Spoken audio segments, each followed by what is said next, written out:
Samantha Alvarez stood behind the steaming industrial sink, up to her elbows in soapy water, when Brenda's sharp voice pierced the clatter of the kitchen. "Samantha, front desk.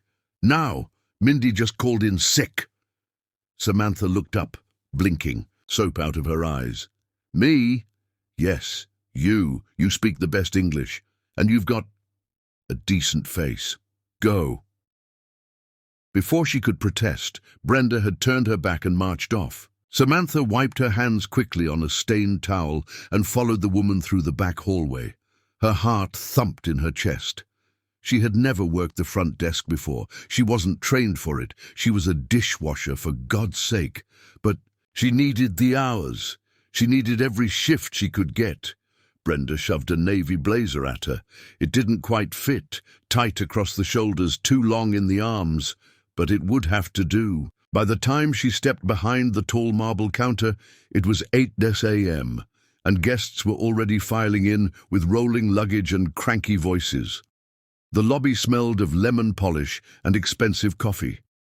The air was cool and smelled different than the kitchen, cleaner, colder. Samantha took a deep breath and adjusted the collar of the blazer. She pasted on a smile and braced herself. The first few guests were easy enough, mostly business travelers, impatient and barely looking at her. One man snapped his fingers, another ignored her completely. A woman asked for an upgrade, and then scowled when Samantha said none were available. She missed the kitchen. The dishes didn't talk back. By 10:30, her feet were aching, and she kept glancing at the clock. Then the doors opened. At first glance, he didn't look like much, just a man traveling alone, with a single carry-on bag and a newspaper tucked under one arm. He wore a dark wool coat over a soft grey sweater and navy jeans.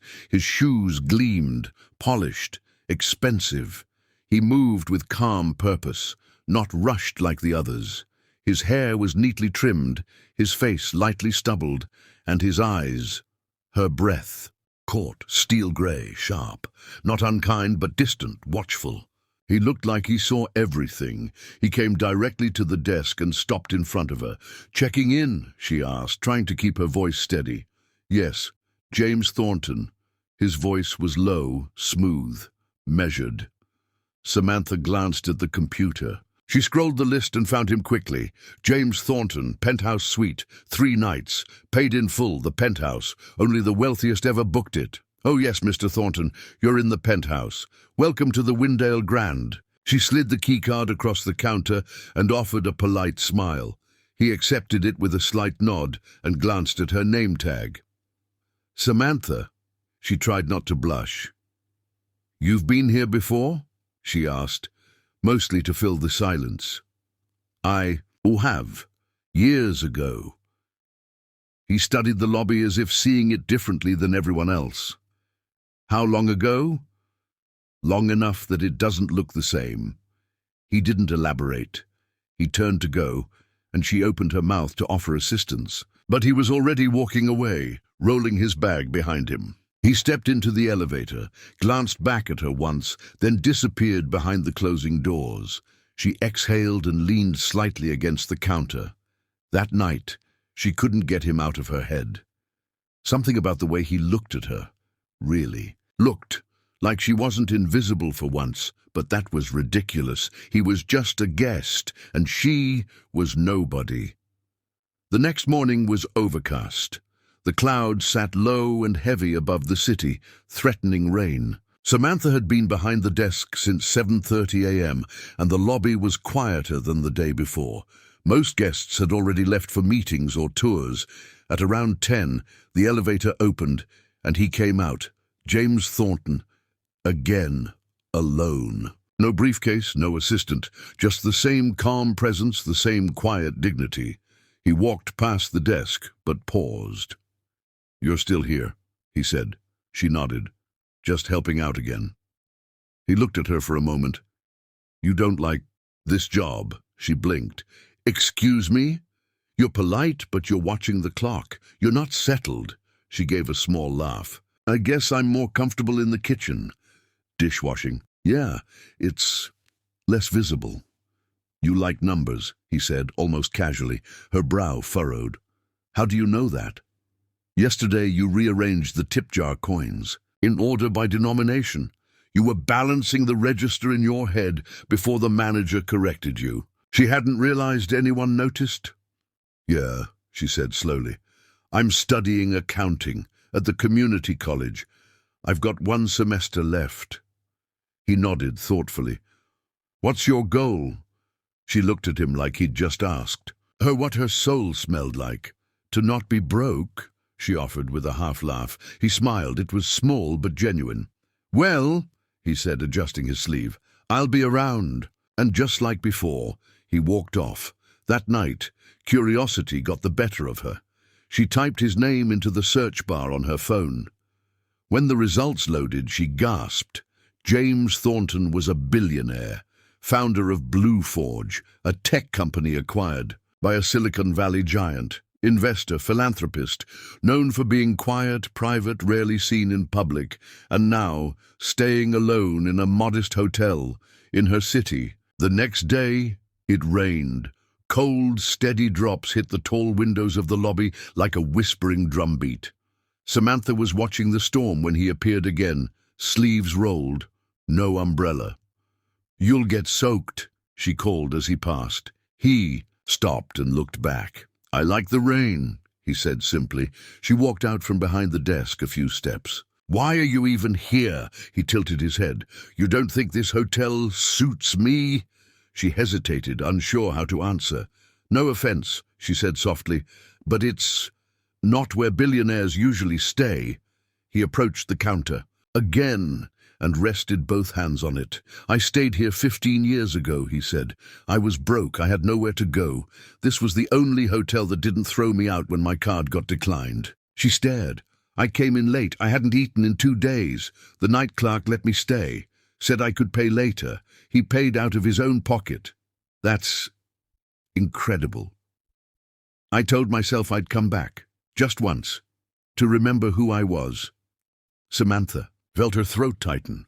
"What happened to the clerk?" James looked away. "He died 2 years ago. Cancer." Silence hung in the space between them. "I needed to remember what it felt like to need kindness," he added.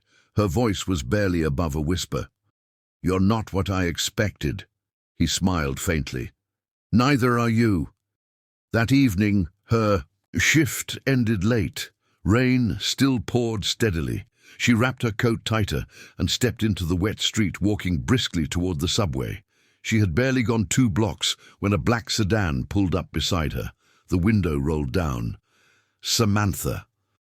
It was him. He stepped out with an umbrella in hand. "Let me walk you." She hesitated. "Aren't you—" "Not in a rush. Let's walk." Side by side they walked through the glowing puddles and steam rising from grates. "I want to build something," he said suddenly. "A program, scholarships, internships, mentorship for kids like me, like you." "Me?" "You get it. You understand struggle. But you've still got that fire." She laughed softly. "More like desperation." "No," he said firmly. "It's more than that." She looked over at him. His face was wet with rain, but he didn't care. "I want you to help me build it," he said. "I'm not finished with school." "Then finish. I'll pay for it." She stopped walking. "What?" "I'll pay. Full tuition, books, living stipend if you need it." Her chest rose and fell rapidly. "You don't even know me." "I know enough. I see people, Samantha. And I believe in betting on them." Tears stung her eyes. "Say yes." She nodded slowly. "Yes." The next 9 months were the hardest of her life. She worked and studied non-stop. Every time she felt overwhelmed, she reread the simple emails he sent. Articles, encouragement, little check-ins. When she walked across the stage at graduation, she didn't expect to see anyone, but he was there, in the back row, wearing a sweater and jeans. Quiet. She couldn't stop smiling. She joined his team a month later. He didn't hand her a title. She started from the bottom. Research, budgets, meeting students, auditing the first training sites. She learned fast. Over time, she grew into her confidence. He let her lead, and she did. They built something extraordinary. 3 years passed. One cold winter night, after a long meeting, they stood in the office kitchen surrounded by empty coffee, cups and whiteboards full of dreams. "You changed my life," she whispered. He looked at her with those eyes. "No, Samantha. You just needed someone to believe in what was already there." She moved toward him, her heart pounding. He didn't back away. She kissed him. Not a fantasy kiss, not a rescue kiss, a real one, the kiss of equals. He smiled against her lips, and she knew then. The day she filled in at the front desk had changed. Everything. She had checked in, a guest, but he had checked into her life and stayed forever.